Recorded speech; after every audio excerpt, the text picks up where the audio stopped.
Hey guys, তো চলে এসেছি আমাদের একটা মিনি ভ্লগ নিয়ে। তোমরা সবাই কেমন আছো? আশা করছি খুব ভালো আছো, আর আমিও কিন্তু খুব ভালো আছি। তো চলো আজকের ভিডিওটা এখান থেকে স্টার্ট করছি আমি।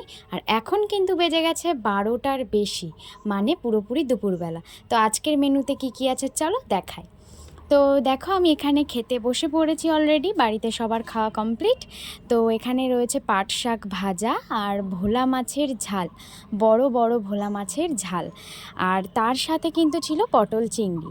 আর আজকে প্রত্যেকটা আইটেমই কিন্তু শাশুড়ি মা রান্না করেছিলেন, আমি কিচ্ছু রান্না করিনি আজকে। তো দেখতেই পারছো এখানে পাট শাক খাওয়া আমার হয়ে গেছে। আর এখন আমি ভোলা মাছের ঝাল দিয়ে ভাতটা খাচ্ছি। মানে জাস্ট অসাম হয়েছিল রান্নাগুলো আজকে। প্রত্যেকটা রান্না এত এত টেস্টি হয়েছিল। আর আমি সচরাচর মানে মাছের ঝাল দিয়ে ভাত খুবই কম খাই, তবে আজকের রান্নাটা এতটাই ভালো হয়েছিল যে আমি কিন্তু 2বার সেই মাছের ঝাল দিয়ে ভাতটা খেয়েছিলাম। আর আমার কাছে এই বড় ভোলা মাছের টেস্টটা কিছুটা ভেটকি মাছের মতন লাগে, যার জন্য ছোট ভোলা মাছ না, আমি বড় ভোলা মাছটা খেতে খুব পছন্দ করি। আর সত্যি বলতে আমি মাছ প্রেমী একদমই নই। এই বাড়িতে মানে আমার শ্বশুর বাড়িতে আসার পর থেকে এই বাড়িতে এত পরিমাণে মাছ খাওয়া হয়, তো আমিও মাছের প্রেমে পড়ে গেছি অলরেডি।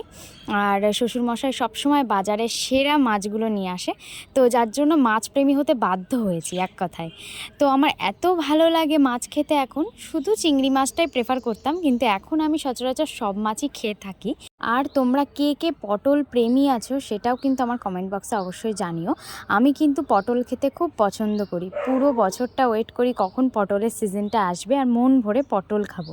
তো যাই হোক, চিংড়ির সাইজগুলো দেখে বুঝতেই পারছো বাগদা চিংড়ি ছিল আর কতটা টেস্টি ছিল।